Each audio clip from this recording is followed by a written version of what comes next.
it is necessary, secretary should consult with legal advisor or certain matters. Next आता है consideration. पूरा पढ़ लो तब मजा आएगा. The writer should give due importance and consideration to the reader and consider the problem of the member. देखो, letter लिखने के टाइम में इट जस्ट नॉट लाइक कि तुम्हारा बीइंग अ लेटर राइटर, तुम्हारा शो अप मत करो, तुम कंपनी को आगे मत करो. किसको इंपॉर्टेंस देने का? सामने वाला. जैसा अभी बीच में लेटर आएगा, ऐसा नहीं है कंपनी सेड दैट या company wants. No, your company. अभी अगर मैंने योर कंपनी बोला, मैंने अगर बोला योर कंपनी, तो तुमको कितना अच्छा लगेगा सुन के, अरे कितना मस्त कंपनी है, मेरे को एक प्राउड फीलिंग होता है हम लोग को बोला हमारा कंपनी है. ओके, दादा अभी मैं खाली एग्जांपल दूं. मैं बोलेगा बैच बहुत बेकार है, लेकिन मैं बोलूं योर बैच इज भंगार बैच, तो दिल पे लगता है ना, अरे हमारी बैच को बोला है. या अगर मैं बोलूं बैच इज वेरी गुड, लेकिन अगर मैं बोलूं your batch is so good, तो कितना प्राउड फीलिंग होता है, अरे हमारी बैच को बोल दिया, क्या बात है. उधर पे पॉइंट आता है.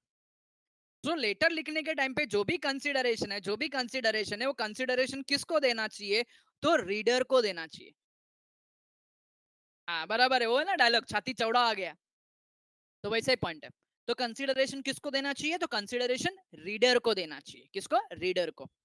While sending negative replies, he should draft this letter more carefully so that member should not be hurt. Member should not be hurt. Secretary should make the member feel that management honestly regrets refusal. अभी मैं एक example दूं, छोटा सा example देता हूं. Sunday का case बहुत जबरदस्त है. संडे को ना क्या करते बहुत लोग पता है? पेपर का टाइम क्या है? 9 से 10:30 है. मतलब 9 से 10:30 अगर पेपर कंप्लीट करते, सपोज 9 से 10:30 पेपर कंप्लीट करते, कंप्लीट हो गया तो इमीडिएटली अपलोड कर दो. लेकिन नहीं, क्या करते पता है? पेपर का टाइम कितने बजे तक है? 4 बजे तक है. 3:50 को अपलोड करने को चालू करते हैं. मैंने ग्रुप में क्लियर कट बोला है, कि बेटा 10 से 15 मिनट का टाइम लेता है. बराबर है, टाइम लेता है. और जब पेपर का टाइम 9 से 10 10:30 दिया है, तो 9 to 10:30 कंप्लीट करो, पेपर अपलोड करो. You have enough time. After 10:30 to 4 you have enough time to upload paper. तो लास्ट मोमेंट पे पेपर क्यों अपलोड करते हैं? तो बहुत लोगों का मैसेज आता है, now what I shall do. क्या करने का मेरे को? टाइम एक्सटेंड करोगे? तो मेरा एक सीधा रिप्लाई आता है, सॉरी. देखो कितना प्यार से, sorry it's not possible, I had given you enough time to upload and all the instruction आज गिवन. इतना बोल दिया खाली. अब मेरे को बताओ, इसके आगे स्टूडेंट को बोलने के लिए एक भी पॉइंट है क्या? स्टूडेंट के लिए बोलने के लिए एक भी पॉइंट है? नहीं, एक भी पॉइंट नहीं है. एकदम पोलाइटली बोल दिया. आंसर मेरा नेगेटिव आंसर था, नहीं हो सकता.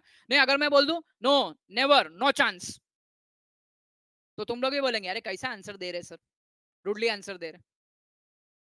मैंने फैक्ट के साथ में आंसर दे दिया. तो नेगेटिव आंसर देने के टाइम पे बहुत पॉजिटिव रहना पड़ता है. नेगेटिव के टाइम पे बहुत पॉजिटिव एटीट्यूड रखना पड़ता है आंसर देने के टाइम पे, कि सामने वाला क्या रिएक्ट करेगा पता नहीं.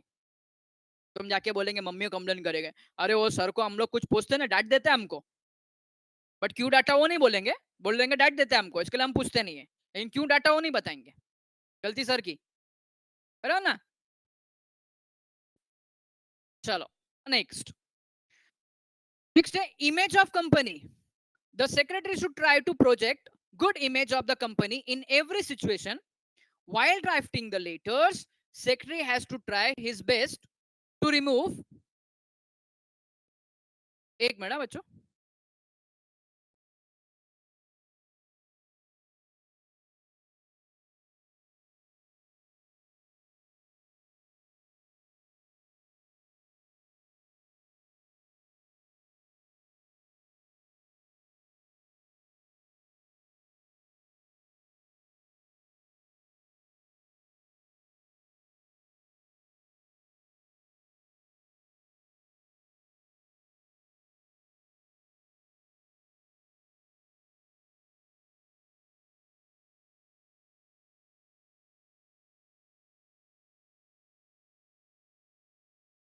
एक मिनट स्टूडेंट्स.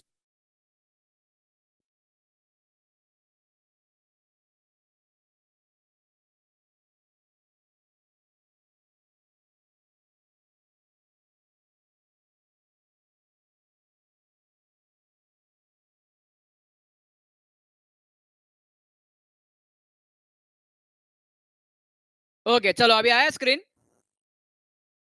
चलो.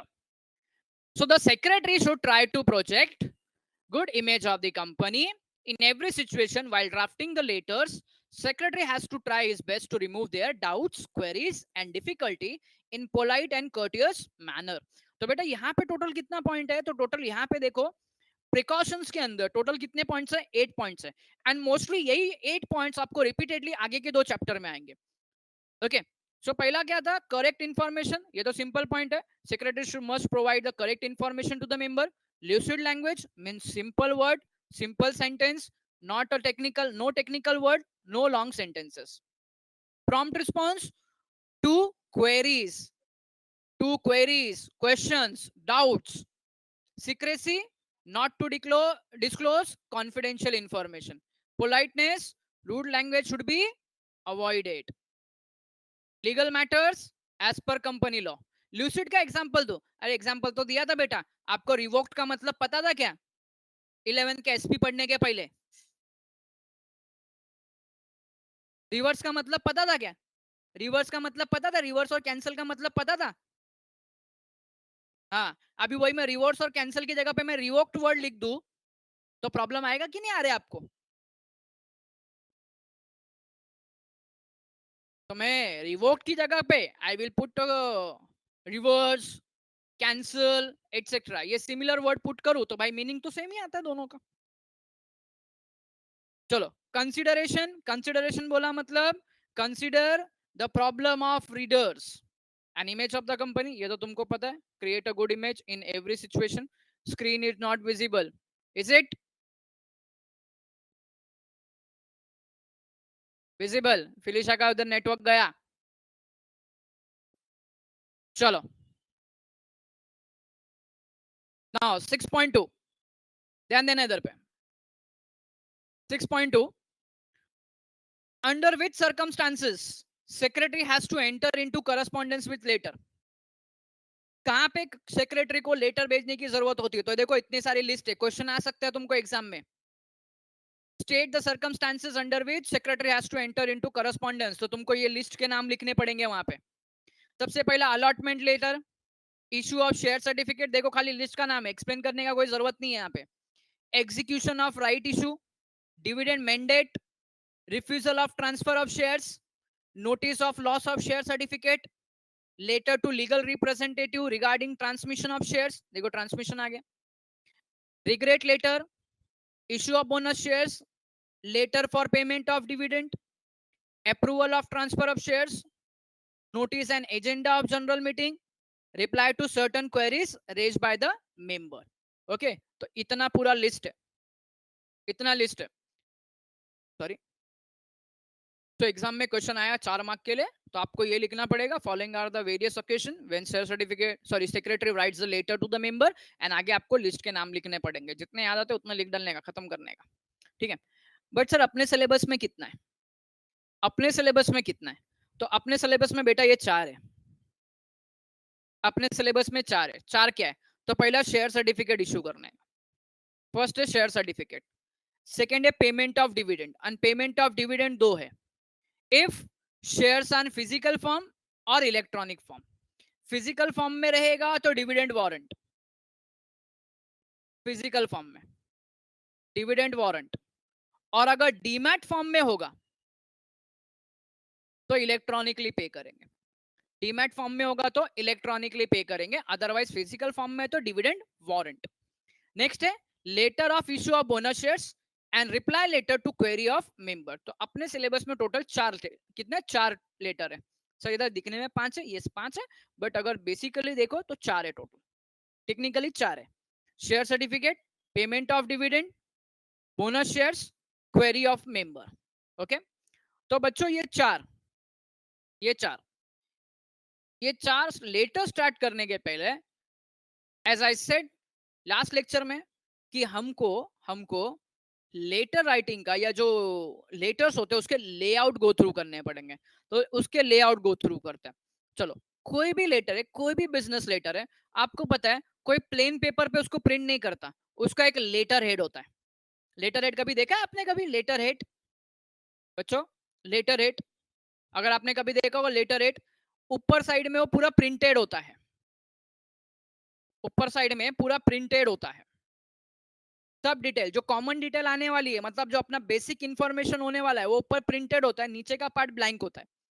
उसको बाद में हमको वहां पे हम लोग या तो लिखते हैं या तो हम लोग प्रिंट करके निकालते हैं, या तो लिखते हैं या तो प्रिंट करके निकालते हैं। ओके आपने बहुत बार मेम्स वगैरह में देखा होगा रे, मेम्स वगैरह में या तो ये होगा कि सो एंड सो पॉलिटिशियन ने लेटर लिखा, सो एंड सो पॉलिटिशियंस ने किसी ऑफिशियल्स को लेटर लिखा। सो एट दैट टाइम अगर आपका ध्यान रहेगा तो लेटर हैंड रिटन होता है, बट ऊपर अगर ऑब्जर्व करो तो कलरफुल कुछ प्रिंटेड होता है, कलरफुल कुछ प्रिंटेड होता है, that is called as a letter head, उसको बोलते हैं लेटर हेड। तो हर एक कंपनी का अपना एक लेटर हेड होता है, एंड कुछ पॉइंट जो कॉमन होते हैं वो ऑलरेडी प्रिंटेड होते हैं। कहां तक प्रिंटेड होते हैं मैं आपको बता देता हूँ। चलो, तो सबसे पहला एक मैं इधर लाइन खींच रहा हूं, ये हमारी लक्ष्मण रेखा है जो कभी टूटने वाली नहीं है। नहीं इधर नहीं, सॉरी इधर नीचे, ये हमारी लक्ष्मण रेखा है, ये कभी टूटने वाली नहीं है।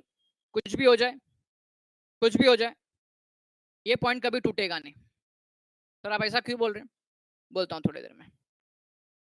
आज जो लेक्चर में बोल रहा हूँ बहुत ध्यान से सुनना, ध्यान से सुनना। अभी जो लेटर के बारे में डिस्कस करूंगा ना, ध्यान से सुन लेना पहला। चलो, लेआउट ऑफ बिजनेस लेटर। पहला पॉइंट होता है हेडिंग। ये जो पॉइंट्स नंबर 1 लिखा ना, 1 2 3 ऐसा लिखा है, नंबर डालने की जरूरत नहीं होती अपने को, नंबर डालने की जरूरत नहीं होती अपने को। चलो, फॉर एग्जाम्पल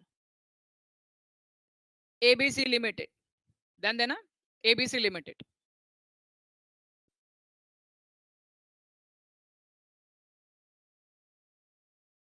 क्या हो गया? SV road, Malad, Maharashtra.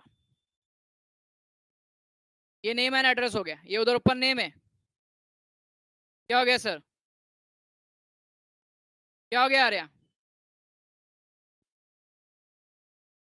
Hello Arya, क्या हो गया?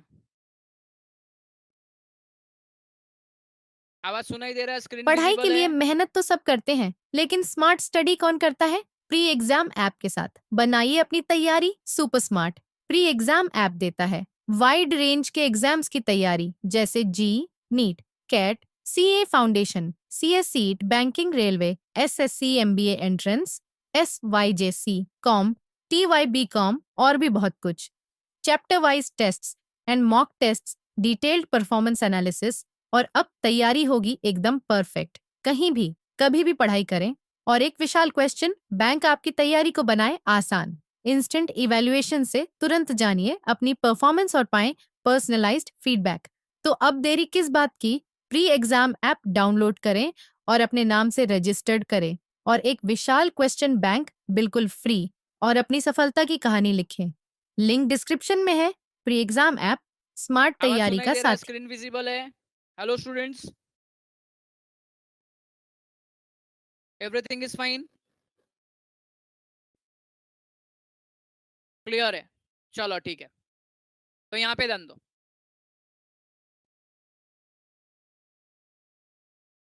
तो ये हो गया नेम और नीचे हो गया एड्रेस। अब आता CIN, कॉर्पोरेट आइडेंटिफिकेशन नंबर। अब बच्चों ये जो CIN होता है,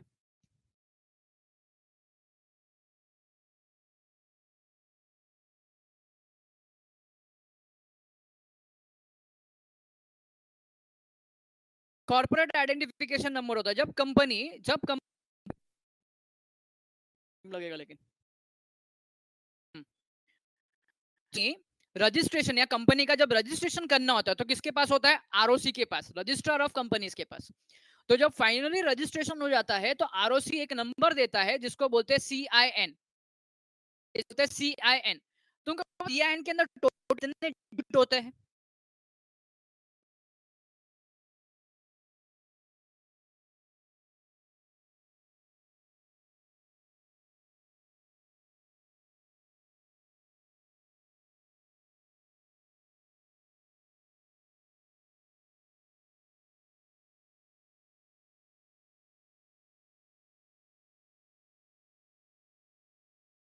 CIN के अंदर कितने डिजिट होते हैं? देखो बाकी लोग को किसी को याद नहीं है, सब मस्त बैठे हैं। 21। ये 20 के 21 क्या सब नंबर्स होते हैं कि उसमें लेटर्स भी होते हैं?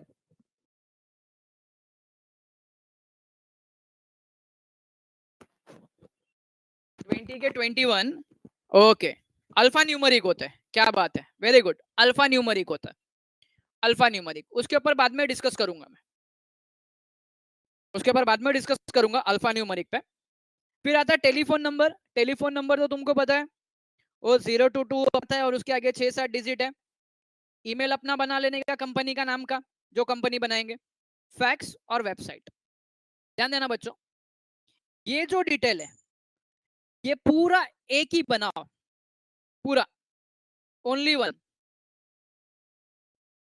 जो डिटेल आएगा उसमें एक ही डिटेल लिखने का, बार बार याद करने की जरूरत नहीं है। ध्यान देना, जो तुमको याद रहेगा, जो कंपनी का नाम, जो एड्रेस, जो फोन नंबर, जो भी तुमको याद रहेगा। देखो कोई तुमको वेरीफाई करने नहीं आने वाला एग्जाम में, कोई चेक करने वाला आने वाला नहीं कि कंपनी एग्जिस्ट और नॉट, कोई भी नहीं आने वाला उधर पे। लेकिन कुछ बातों का ध्यान देने का, जैसा टेलीफोन के अंदर कितने डिजिट है, ईमेल कंपनी का नाम है, फैक्स और वेबसाइट किस तरीके से, वेबसाइट है www डॉट आएगा, .com लास्ट में जो भी आएगा। ये छोटे छोटे पॉइंट्स का बहुत ध्यान देना है तुमको। कंपनी कौन सी है, प्राइवेट लिमिटेड है तो पीवीटी आएगा, पब्लिक लिमिटेड है तो फैक्स क्या है सर। बेटा फैक्स अभी तो एग्जिस्ट नहीं करता है, पहले कैसा होता था पता है क्या, हमको ना, जैसे फॉर एग्जाम्पल कुछ डिजाइन वगैरह भेजने का, डिजाइन वगैरह भेजने का है, तो हम क्या करते थे, फोन के थ्रू कनेक्ट होता था, फोन के थ्रू। फॉर एग्जाम्पल मेरे को तेरे को सेंड करने का है, तो मैं इधर से फोन पे कनेक्ट करेगा तेरे को, और एक इधर से मशीन होगी, मैं इधर से सेंड करेगा, और तेरे वहां से फैक्स मशीन में से क्या होगा, सब बाहर निकलेगा, डिजाइन वगैरह सब। तो पहले होता था, अभी एग्जिस्ट नहीं होती, अभी अभी तो ईमेल वगैरह सब आ गया है। ओके, अभी भी कुछ कुछ दुकानों पे तुमको मिलेगी, स्पेशली जेरोक्स के दुकान पे मिलेगी फैक्स फैसिलिटी, ठीक है। So my dear friends, listen carefully, ध्यान से सुन लेना। ये तुम है ना, आज के आज मिले, कल मिले, जब भी टाइम मिले, इतना पार्ट तुम तुम्हारे हिसाब से फिक्स बना के रखना, इतना पार्ट तुम्हारे हिसाब से फिक्स बना के रखना, कि कोई भी लेटर आया तो हमको यही लिखना है, कोई भी लेटर आया हमको यही लिखना है, कोई तुमको जज नहीं करेगा भाई ये कंपनी है या नहीं है। अब आते हैं सीआईएन पे। सीआईएन में टोटल 21 डिजिट होती है, अल्फा न्यूमरिक। अभी मैं एक ले रहा हूं जो कि लास्ट ईयर के 11 स्टैंडर्ड के बुक से लिया हुआ है, या तो फिर एक काम करता हूँ, इसको मैं किधर और लिखता हूँ।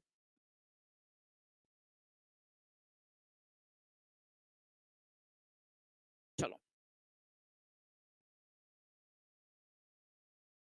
ध्यान दो इधर, CIN कौन देता है, ROC देता है। नहीं बेटा नहीं दिया होगा, वो तुमको लिखने का है, तुमको खाली बोलेंगे letter of allotment, now it's up to you, private company public company, basically public company करने का, प्राइवेट में मगजमारी नहीं रखने का दुनिया भर का। यस आर चॉइस, तुम्हारा चॉइस है, लेकिन बेसिकली कंपनी पब्लिक कंपनी रखने का, कोई मगजमारी नहीं। चलो CIN है, CIN 21 डिजिट अल्फा न्यूमरिक। चलो अब मैं एक नंबर लेता हूं 21 डिजिट का, L 27100, MH 1907, PLC 000260।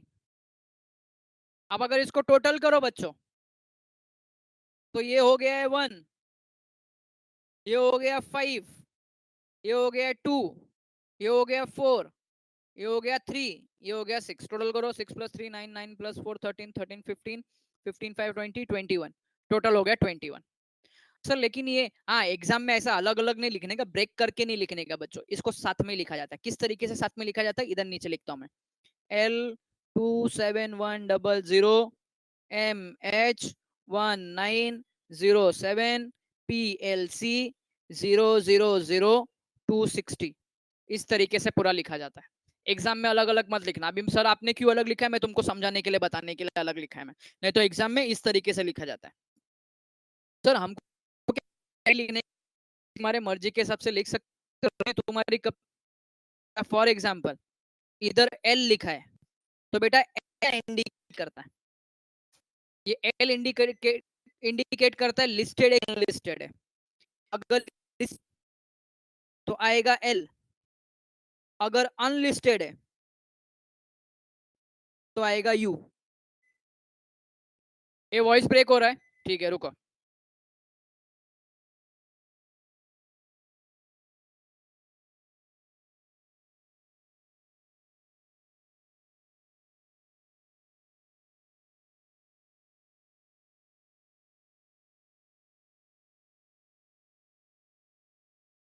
Hello hello hello 1 2 3 1 2 3 1 2 3। अभी क्लियर है, क्लियर है, क्लियर है। चलो तो back to work, back to work.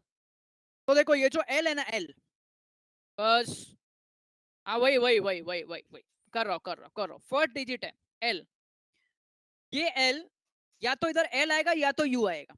L for listed, you for unlisted, L for listed, you for unlisted. मतलब अगर स्टॉक एक्सचेंज में कंपनी के शेयर लिस्टेड है तो उसको हम लोग एल लिखेंगे, अगर अनलिस्टेड है तो यू लिखेंगे। एंड पब्लिक कंपनी में मोस्टली एल ही आता है वहां पे। नेक्स्ट 5 डिजिट दो है, नेक्स्ट 5 डिजिट जो है दैट इंडिकेट्स इंडस्ट्री कोड,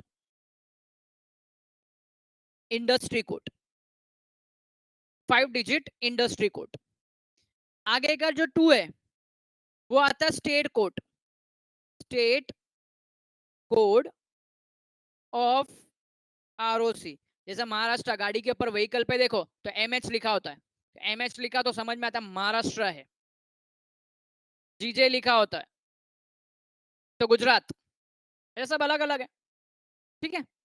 चलो 19047 ये क्या है, सॉरी 1907, ये है डेट ऑफ इनकॉर्पोरेशन।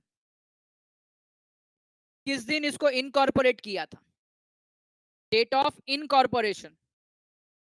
पीएलसी ये है types of company, types of company. अभी टाइप्स ऑफ कंपनी में भी 3 पार्ट है, ध्यान देना। अगर अगर पब्लिक कंपनी तो ये लिखा होता है पीएलसी, ध्यान देना पीएलसी। अगर तुम्हारी कंपनी प्राइवेट कंपनी है तो ये लिखा होगा पीटीसी। अगर 1 पर्सन है तो ये लिखा होगा ओपीसी। तो ये पॉइंट का आपको ज्यादा ध्यान देने का है। अगर तुमने तुम्हारे कंपनी का नाम में प्राइवेट कंपनी लिखा है तो यहाँ पे पीएलसी की जगह पे पीटीसी आएगा। क्या आएगा, पीटीसी आएगा। ये छोटे छोटे पॉइंट्स बहुत ध्यान देने के रहते हैं जो लेटर के अंदर मार्क्स काटते हैं। एंड जो सबसे लास्ट है, जो सबसे लास्ट है वो सबसे लास्ट क्या है, तो ROC, sorry, company registration number. जैसा फॉर एग्जांपल तुम्हारा रोल नंबर होता है ना, रोल नंबर, वैसा कंपनी का रजिस्ट्रेशन नंबर होता है। तो ये सबको मिला के 21 डिजिट का क्या बनता है, 21 डिजिट का एक नंबर बनता है जिसको हम लोग बोलते हैं CIN। क्या बोलते हैं उसको हम लोग, CIN। सो वापिस से एक्सप्लेन करता हूँ। इसको टोटल 1 2 3 4 5 6 पार्ट में डिवाइड किया है, 6 पार्ट में डिवाइड किया है। L for listed, that is unlisted और लिस्टेड, यू रहेगा तो अनलिस्टेड, लिस्टेड रहेगा तो एल। आगे के 5 डिजिट इंडस्ट्री कोड है, आगे की 2 digit state code of ROC है, उसके आगे के 4 डेट ऑफ इनकॉर्पोरेशन है, उसके आगे के 3 टाइप्स ऑफ कंपनी। अगर प्राइवेट कंपनी लिखते तो पीटीसी आएगा और खाली कंपनी लिखते तो पीएलसी आएगा। आगे का 6 कंपनी रजिस्ट्रेशन नंबर। ओके चलो, अब पॉइंट आता है सर याद कैसे रखने का। देखो बेटा, एक पॉइंट तुमको बोलता हूं मैं, 21 डिजिट यही सीक्वेंस में तुमको याद रखने के। पहला 1 5 2 4 3 6, 1 5 2 4 3 6। अब ये तो सिंपल सा पॉइंट है, लिस्टेड अनलिस्टेड ये तो याद रखने का, लिस्टेड अनलिस्टेड। अब आगे के 5 डिजिट क्या रखने के, तो मैं ऑलवेज सजेस्ट करता हूं 5 डिजिट क्या रखने का, तो ऑलवेज सजेस्ट करता हूं अपने मोबाइल का लास्ट 5 डिजिट, मोबाइल नंबर का लास्ट का 5 डिजिट लिख देने का। एमएच, ये तो तुमको पता ही है, बीइंग महाराष्ट्रियन, महाराष्ट्र में हमारा जन्म है, महाराष्ट्र में रहता तो महाराष्ट्र।